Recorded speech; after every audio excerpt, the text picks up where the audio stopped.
Good afternoon, and welcome to the Ross Stores third quarter 2022 earnings release conference call. The call will begin with prepared comments by management, followed by a question-and-answer session. If anyone should require operator assistance during the conference, please press star zero on your telephone keypad. Before we get started, on behalf of Ross Stores, I would like to note that the comments made on this call will contain forward-looking statements regarding expectations about future growth and financial results, including sales and earnings forecasts, new store openings, and other matters that are based on the company's current forecast of aspects of its future business. These forward-looking statements are subject to risks and uncertainties that could cause actual results to differ materially from historical performance or current expectations. Risk factors are included in today's press release and the company's fiscal 2021 Form 10-K and fiscal 2022 Form 10-Qs and 8-Ks on file with the SEC. And now, I'd like to turn the call over to Barbara Rentler, Chief Executive Officer. Thank you, ma'am. Please go ahead. Good afternoon. Joining me on our call today are Michael Hartshorn, Group President, Chief Operating Officer, Adam Orvos, Executive Vice President and Chief Financial Officer, and Connie Kao, Group Vice President, Investor Relations. We'll begin our call today with a review of our third quarter performance, followed by an update on our outlook for the fourth quarter and fiscal year. Afterwards, we'll be happy to respond to any questions you may have. As noted in today's press release, third quarter results were above our expectations as we delivered stronger values throughout our stores. Operating margin for the period was 9.8% versus 11.4% last year, reflecting the deleveraging effect from the comparable sales decline, as well as pressure from higher markdowns and unfavorable timing of packaway-related costs. Earnings per share for the 13 weeks ended October 29, 2022, were $1 on net income of $342 million. This compares to $1.09 per share on net earnings of $385 million for the 13 weeks ended October 30, 2021. Total sales for the quarter were $4.6 billion, in line with the prior year, with comparable sales down 3% on top of a robust 14% gain in the third quarter of 2021. For the first 9 months, earnings per share were $3.08 on net earnings of $1.1 billion compared to $3.82 per share on net income of $1.4 billion for the same period in 2021. Sales for the year-to-date period totaled $13.5 billion, with comparable store sales down 5% versus a strong 14% increase last year. For the third quarter at Ross, Shoes was the best performing business, while Florida and Texas were the top performing regions, as they were bolstered by the outperformance of border and tourist locations. At dd's DISCOUNTS, sales trends improved versus the first half, but continued to trail Ross's results due to ongoing inflationary pressures that are having a larger impact on dd's lower income customers. Inventory levels moderated significantly from the first half of the year, with total consolidated inventories at the end of the quarter up 12% compared to last year. Average store inventories during the quarter were up 4% versus 2021 and down when compared to pre-pandemic levels. Packaway merchandise represented 41% of the total compared to 31% last year, when we used packaway merchandise to fuel robust sales gains. Turning to store growth, we completed our expansion program for 2022 with the addition of 28 new Ross and 12 dd's DISCOUNTS in the third quarter. For the year, we added a total of 99 locations, comprised of 71 Ross and 28 dd's DISCOUNTS. We now expect to end the year with 1,693 Ross stores and 322 dd's DISCOUNT locations for a net increase of 92 stores. Now, Adam will provide further details on our third quarter results and fourth quarter guidance. Thank you, Barbara. As previously stated, comparable store sales were down 3% in the quarter. Although traffic improved from the second quarter, it still declined versus the prior year. Partially offsetting these declines was a higher average basket size. Operating margin of 9.8% for the third quarter was down 160 basis points from last year. Cost of goods sold grew by 230 basis points in the quarter. Merchandise margin declined 165 basis points, primarily due to higher markdowns. Distribution costs were up 140 basis points, mainly due to unfavorable timing of packaway-related costs and deleverage from our new distribution center, while occupancy delevered by 20 basis points. These higher expenses were partially offset by a 75 basis point decrease in buying costs, mainly from lower incentives. Lastly, pressure from domestic freight expenses eased in the third quarter and improved 20 basis points as we anniversaried the freight headwinds that began in the second half of last year. SG&A for the period improved by 70 basis points as deleverage from the negative comparable sales was more than offset by lower incentives. During the third quarter, we repurchased 2.8 million shares of common stock for an aggregate cost of $244 million. We remain on track to buy back a total of $950 million in stock for the year. Now let's discuss our fourth quarter guidance. We continue to expect a very promotional holiday selling season and ongoing inflationary headwinds to pressure our low to moderate income customers. That said, we face our easiest sales and earnings comparisons in the fourth quarter and are raising our guidance given our third quarter sales momentum and improved holiday assortments. For the 13 weeks ending January 28, 2023, we now expect comparable store sales to be flat to down 2% on top of a 9% gain in the prior year. As a result, earnings per share are forecasted to be in the range of $1.13 to $1.26. The operating statement assumptions that support our fourth quarter guidance include the following.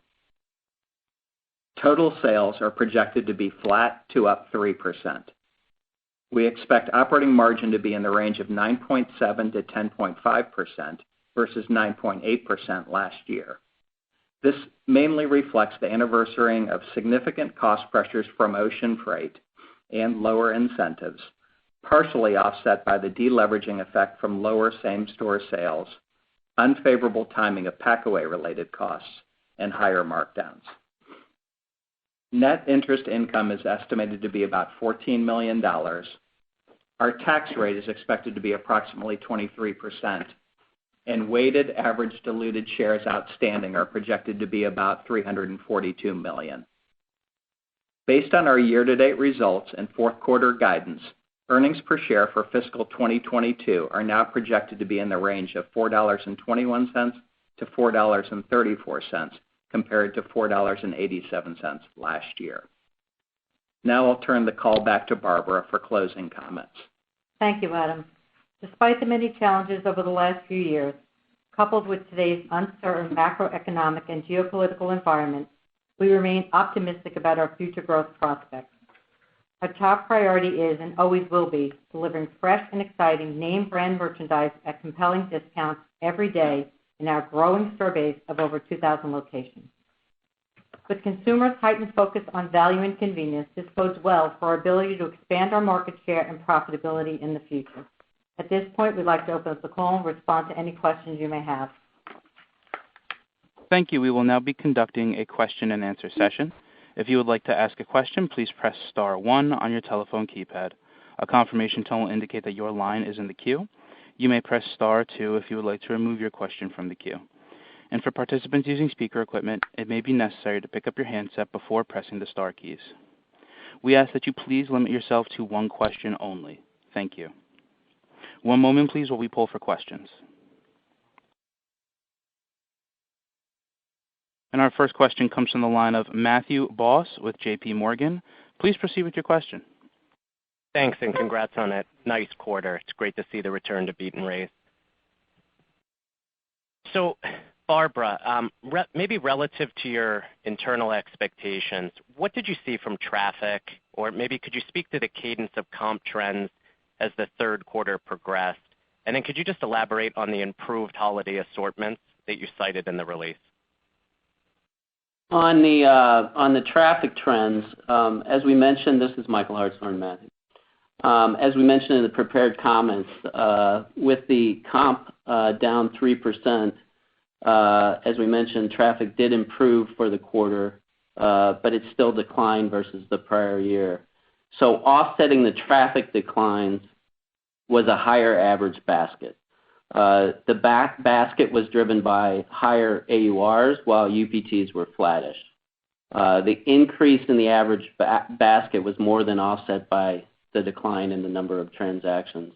As we moved through the quarter, what we saw on a stacked basis, so compared to 2019, our trends improved as we progressed through the quarter. Great. And then just follow up, maybe relative to the third quarter, could you just elaborate on maybe the macro or the competitive landscape assumptions that you embedded in your fourth quarter comp guide? It does embed a moderation. Is that prudence? Is it something that you've seen, or are you embedding more competitive backdrop and maybe a deterioration in the macro in the fourth quarter? I would say from our point of view, the macroeconomic environment obviously remains uncertain, but we do think that the holiday period is going to be very promotional. So that's what we've embedded into the guidance. And then just as a reminder, last year, sales at the end of the quarter did trail off. It's our easiest quarterly compare. Trailed off for two main reasons. One was the spike in Omicron cases. And then at this point last year, the supply chain continued to be a real challenge for us and other retailers. Great color. Congrats again. Oh, sorry. Go ahead, Barbara. Okay, the holiday assortment. So, look, we believe our holiday assortment this year will really have an improved offering of both, branded bargains based off of availability in the marketplace, and also particularly our gift giving because of the imbalances we had from the supply chain congestion, as Michael just, alluded to. So we feel between the two of those, we'll be able to offer great brands, strong values, and a broader assortment. Best of luck. Thank you. And our next question comes from the line of Alex Stratton with Morgan Stanley. Please proceed with your question. Great. Thanks so much for taking my question. Just as it relates to the updated guidance, perhaps could you kind of talk about what the key swing factors are there that could drive you either to the higher or the lower end of that new range? Thank you. Yeah, Alex. Yeah, sure. Alex, this is Adam. Hey, so given our guidance of flat to minus 2% comps, we'll have some deleverage impact from sales. Markdowns will be higher than last year in fourth quarter, but not as impactful as in third quarter. Domestic freight we see as slightly neutral, seeing some benefit in rate, but offset by still elevated fuel prices. Ocean freight will probably be the most tangible tailwind for us. As you'll remember, last year we were getting into the period where rates were escalating significantly. Demand was high, so that'll be a tailwind for us. And then given our outperformance last year and our underperformance this year, incentive costs will be lower in Q4 versus last year. And then finally, depending how the end of the year plays out, we'll likely see some pressure from pack-away timing in fourth quarter also. Great. That's super helpful. Maybe could I just follow up on your inventory levels? I think you said they were up low double digits year over year exiting the quarter, which seems like a pretty lean level. So maybe could you tell us, do you feel like you have enough heading into the fourth quarter, or how are you feeling about the levels and then just the broader assortment? Overall, we feel really good about where we are at the end of the third quarter. As we said in the prepared remarks, we ended up about 12%, which was a big improvement from the second quarter when we were up 55%. And the increase over last year is really pack-away inventory. So we were at 41% versus 31% last year.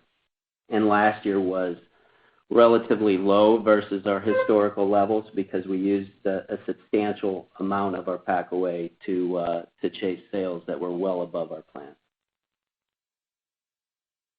Thank you so much. And our next question comes from the line of Mark Altschwager with Robert W. Baird. Please proceed with your question. Good afternoon. Thanks for taking my question. What do you view as the key drivers to the improving comp trend you saw this quarter? Are you seeing evidence that the trade down is now occurring? Do you think this is a reflection of the AUR strategy you outlined last quarter? Just if you could expand on your overall assessments there, that would be great. Thank you. Sure. From the second quarter to the third quarter, from an assortment perspective, we went in and reset our values and got them to where we believe they need to be in this very promotional environment. So we right-sized our values through some markdowns in some places, and in some places we right-sized some of our inventory as we were watching shifts go on in the business.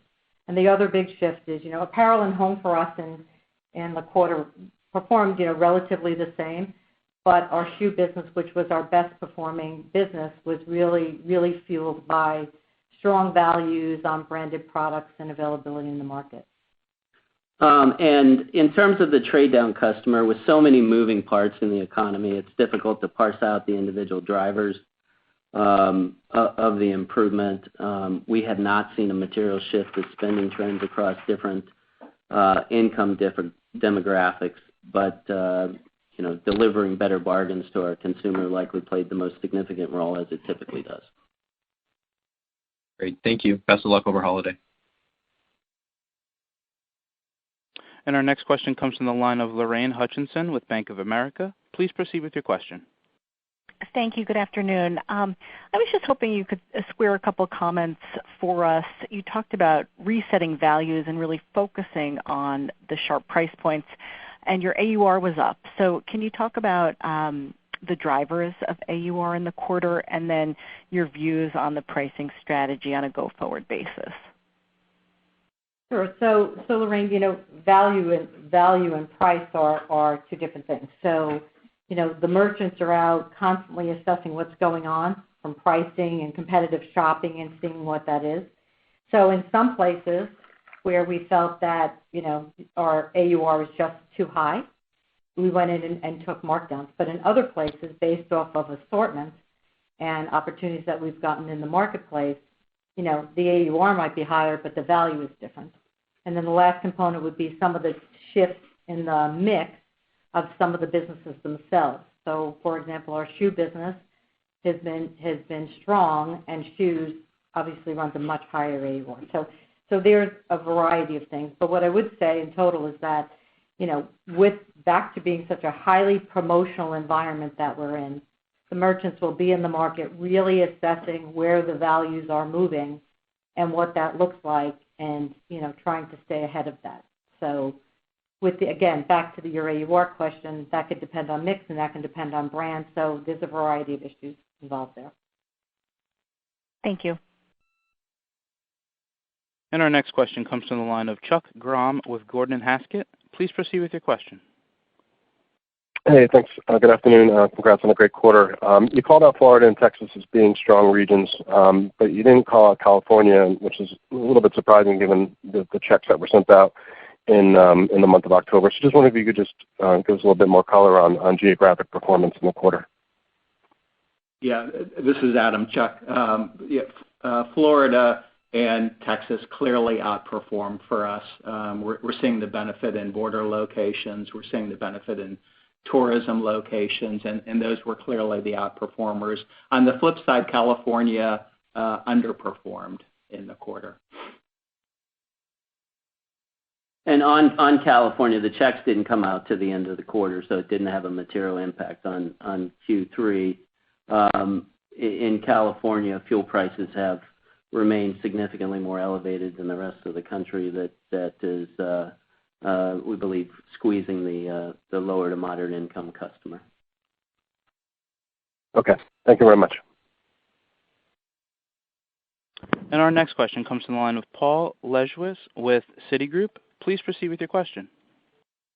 Hey, guys. I'm curious on what's going on from a shrink perspective. We've had a couple companies call out, I think, a drag from shrink. I think you guys usually do a physical count in 3Q, so curious what you're seeing on that front. And then also just on inventory, typically third quarter inventory is a few $100 million above 2Q. Now it's a few $100 million below. So I'm just kind of curious about what your thinking is in terms of quantity and quality, and how you're thinking about inventory levels relative to sales go forward. Thanks. Paul, on physical inventory, we did take a physical inventory during the third quarter, and it was slightly higher than last year. And then on inventory levels in Q2, we believe we had too much inventory, which is why it's down versus the second quarter. And then go forward, Michael. I wouldn't comment on year end, but it's going to be dependent on pack-away opportunities in the marketplace. All right. Thanks. Good luck. And our next question comes from the line of Brooke Roach with Goldman Sachs. Please proceed with your question. Good afternoon, and thank you so much for taking our question. Barbara, I was wondering if you could contemplate and reflect on, based on the availability of branded goods in the market today, can you talk to the outlook that you see for merch margins for the next few quarters? How are you thinking about taking that mark on and passing that along through the P&L versus passing that value on to the consumer and competing for additional comp opportunity over the next few quarters? Thank you. Sure. As you know, there's a lot of availability in the market, and it's really broad-based, and all categories, all brands, it's really broad. In terms of margin, I think the way we think about it now is, the customer, our customer, especially the moderate to low-income customer, is really focused on value. So, we'll look at every brand based off of how that brand sits in the world and the competitive nature of the pricing of that brand, and then we'll value it appropriately. Because that's really what the customer told us when we went in and we right-sized some of our values, that we weren't as competitive as we would have been historically. So I would look at it more from the opportunity of getting great brands on the floor, putting better values out there to make to please the customer, and then ultimately to drive sales. Great. And then just one quick follow-up. I think in the prepared remarks you mentioned a sequential improvement at dd's. Can you talk to the drivers of that and any change that you're seeing in the behavior of your low-income customer versus maybe more of a middle to high-income customer within your portfolio? Sure. On dd's, the improvement from Q2 to Q3 was similar than ROST, although it continued to trail. As a reminder, the dd's customers' average household income is $40,000 to $45,000 versus $60,000 to $65,000 for ROST. So very similar improvement between Q2 and Q3. Thank you. And as a reminder, we ask that you please limit yourself to one question only. Thank you. Our next question comes from the line of Michael Binetti with Credit Suisse. Please proceed with your question. Hey, guys. Thanks for the question. Congrats on a great quarter.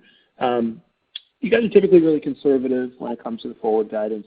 And others today and yesterday have spoken to softer start to fourth quarter. Michael, I know you won't speak specifically about inter-quarter, but you mentioned maybe that fuel is going to neutralize some of the stimulus benefit in your biggest market, a few of your macro thoughts there. But what gives you the confidence to raise into fourth quarter, knowing what we know about the industry here, a little different than how you approached a couple of the most recent quarters? And then, I guess, Michael, you've also spoken to us in the past about what your view is of a normal algorithm for this business, what flow-through looks like on your normal sales target. Any initial thoughts on how flow-through could look next year if we're lucky enough to be back to a conducive market for a normal comp? Sure. On the what gives us confidence on the guidance. So the multi-year stack in the Q4 is lower than what we actually achieved in the third quarter. We're confident about the assortment that we have for the holidays, and any conservatism would be based on the macroeconomic environment and what we think is going to be a very, very promotional holiday. In terms of the flow-through for next year, as you would expect, operating margin improvements will be highly dependent on sustained strong sales growth over time, and then how quickly some of the inflationary cost pressures subside. But I would say over the longer term, we think we can achieve gradual improvement in profitability As for 2023 specifically, we're in the midst of our budgeting process for next year currently, and we'll be able to provide an update on our year-end call when we'll have a better sense of the macro economy entering the year and to the opportunities we have in places like ocean and domestic freight. I would say also keep in mind with lower incentive costs that have benefited our profitability this year, we'll reset the baseline next year, and thus incentives will be a headwind in SG&A. Okay, makes sense. Thanks, Michael. And our next question comes to the line of Adrienne Yih with Barclays. Please proceed with your question. Good afternoon. Thank you very much. Excuse me. Barbara, can you talk about the buying environment and how much better it has gotten perhaps in the past 60 to 90 days since last quarter? And then how long does it take from, say, a contract negotiation to being able to get that product ready and available for sale in your stores? Thank you very much. Sure. Yes, the buying environment has gotten even better, broader, more brands, all classifications. So it has absolutely in the last 60 to 90 days, more vendors want to move more merchandise, and also some new resources that perhaps we weren't doing business with before also want us to, purchase some merchandise. So yes, there's a lot of supply out there. Adrienne, just say the second part of your question again. Yeah, I was wondering from the time that you actually negotiate the timing. and have a contract. Yep. Yeah. Thank you. Sorry. Well, it depends how quickly a vendor can ship, right? So assuming I buy the goods on Monday and the vendor could ship, in a week, probably takes about 3 to 4 weeks, depending upon what, there's a lot of variables here, Adrienne, where they're shipping from, what DC, all of that. But basically, as a general rule, I would say somewhere between 3 to 4 weeks. Okay, fantastic. Best of luck for holiday. Congrats. Thank you. And our next question comes from the line of Laura Champine with Loop Capital. Please proceed with your question. Thanks for taking my question. I'm interested in the contrast between what looks like more promotional department stores this year versus last, and the off-price kind of effort to raise the ring a bit. How is your pricing umbrella holding up versus those mall-based stores this year? Well, Laura, we went in and right-sized some of our values, and we'll continue to do that in the fourth quarter, which is why we're saying built into our guidance we have some additional markdowns in there. Look, the promotional calendar, what's going on out there. You can see it as everyone's trying to move through inventory. In some places, the promotional calendar looks as sharp as 19, as deep as 19. A couple of businesses, you say to yourself, it's a little deeper than 19. The merchants are out there assessing that, and then we're either buying to the values that we think we need to be based off of all the supply that's out there, or we're going in and revaluing some of the things that we have that we think we need to get to the right price value. But it is just as promotional as it's been historically, and so that's kind of the headset the merchants have, is they're out there now making purchases in the outside world. And then, of course, the logic of every value is dependent upon the brand and how that fits, in the outside world. Got it. Thank you. And the next question comes from the line of Marni Shapiro with Retail Tracker. Please proceed with your question. Hey guys, congratulations on a great quarter and best of luck for holiday. If you could just, I know you're not giving guidance yet for 23, but is it fair to assume that store openings will be about the same for next year, or is there any change to your thinking on dd's given the environment? And then I think, Barbara, I just want to chase a little bit more into the improved mix you said for the holiday season. Clearly there's a lot of product out there, but were you referring to improved mix versus 21 versus the first half versus the third quarter, or just in general, there's so much inventory and we're having a good time? Marni, on the real estate front, we remain very confident in both chains and currently have no changes to our expansion plans. Certainly certainly we'll provide more details for 23 when we report year-end earnings. Okay. And in terms of the mix, Marnie, I would say, going back to these two answers, going back to Q4, we missed a lot of gifting opportunity last year because of the whole, supply chain carrier issues. So specifically to Q4, that's one piece of it. In terms of versus the entire year, there's just a lot more brands out there. So I think it's a combination of both being able to get, really great closeouts and better pricing and better brands, and the other piece of where there just were holes, literally holes in our assortment. So it's both. That's great. Best of luck for holiday, guys. Thank you, Marnie. And our next question comes from the line of John Kernan with Cowen. Please proceed with your question. Great. Thanks for taking my question. Congrats on the momentum into holiday. So, Michael, if we look at your sales productivity just simply through sales per square foot, sales per store, it's above pre-COVID levels.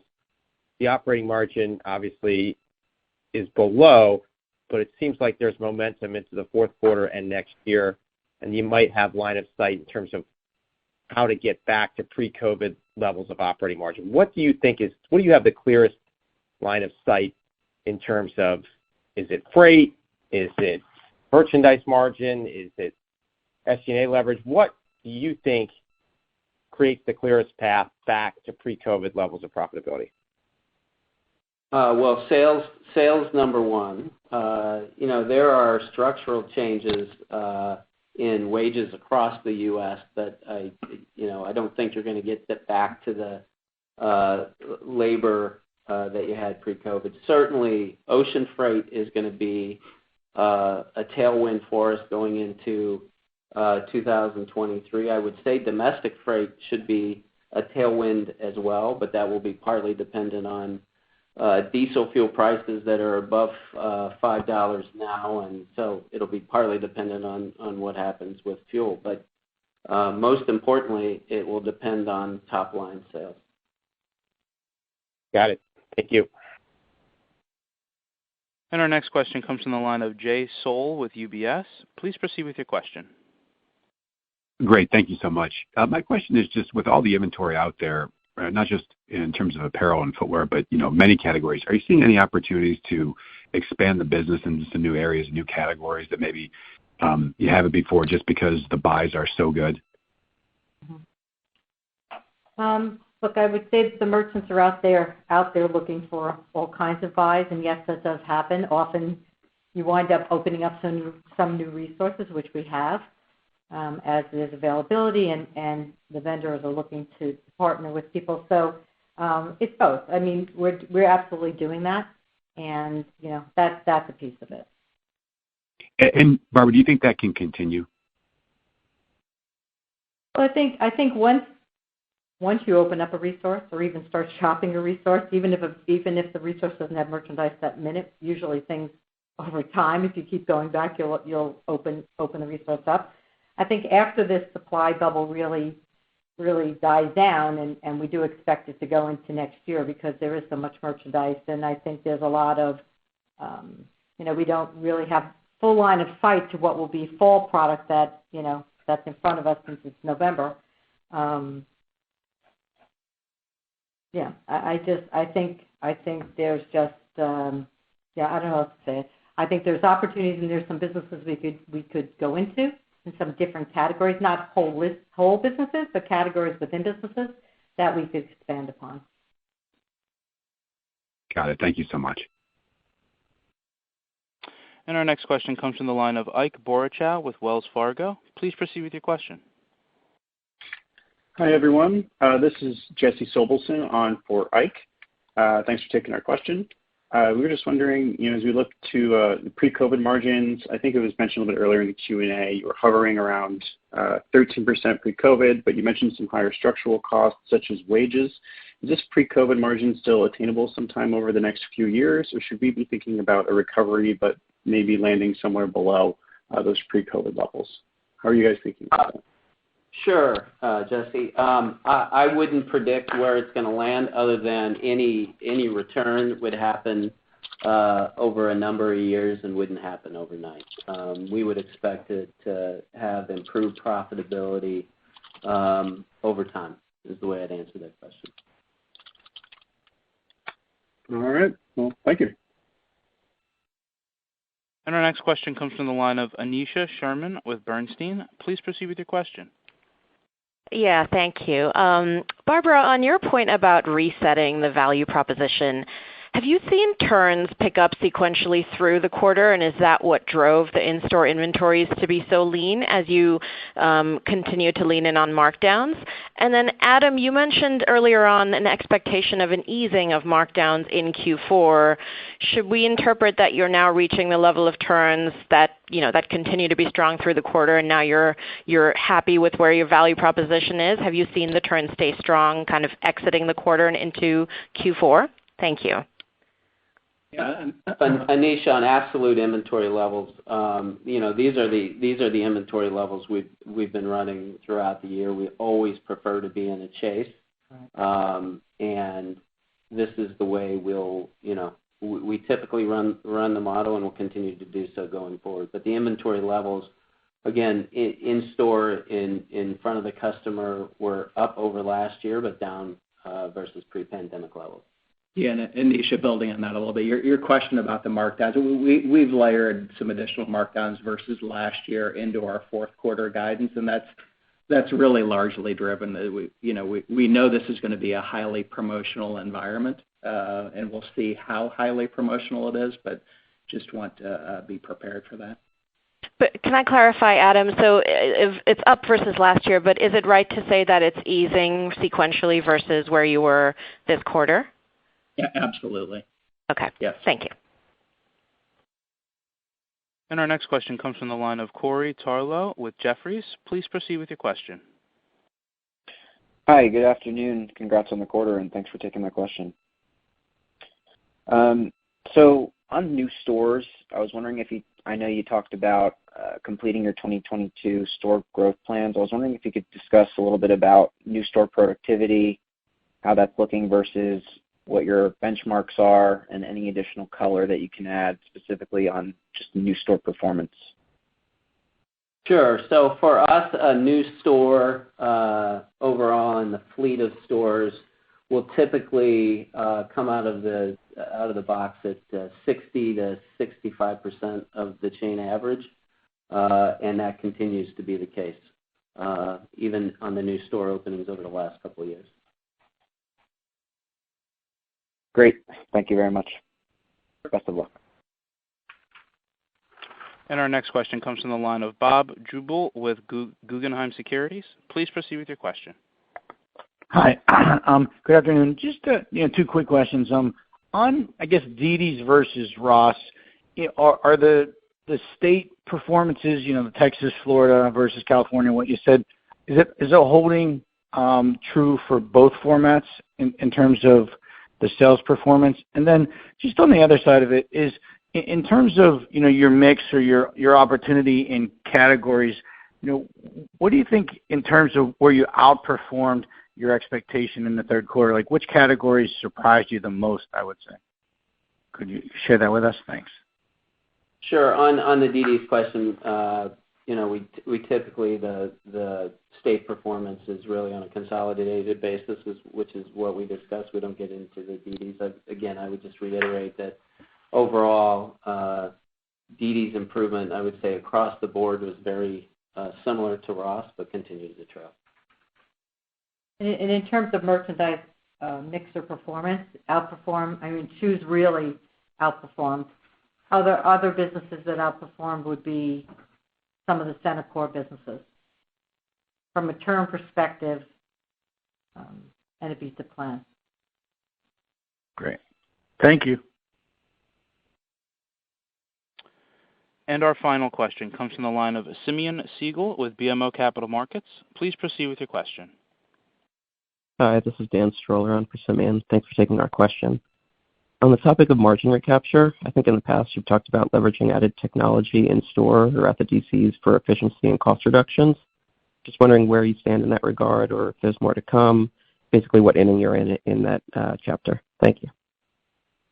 I would answer that by saying we're constantly in the third or fourth inning. So we always have new investments we're making. Those include automation in the DCs, in stores.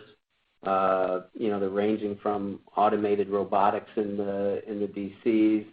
We're piloting self-checkout in the stores, and also in the stores, more efficient ways to check inventory and take markdowns for our store associates. And we constantly have investments where we're trying to be more productive and efficient in the business. Great. Thank you. Best of luck. There are no further questions at this time, and I would like to turn the floor back over to Barbara Rentler for any closing comments. Thank you for joining us today and for your interest in Ross Stores. Thank you. This concludes today's teleconference. You may disconnect your lines at this time. Thank you for your participation, and have a great day.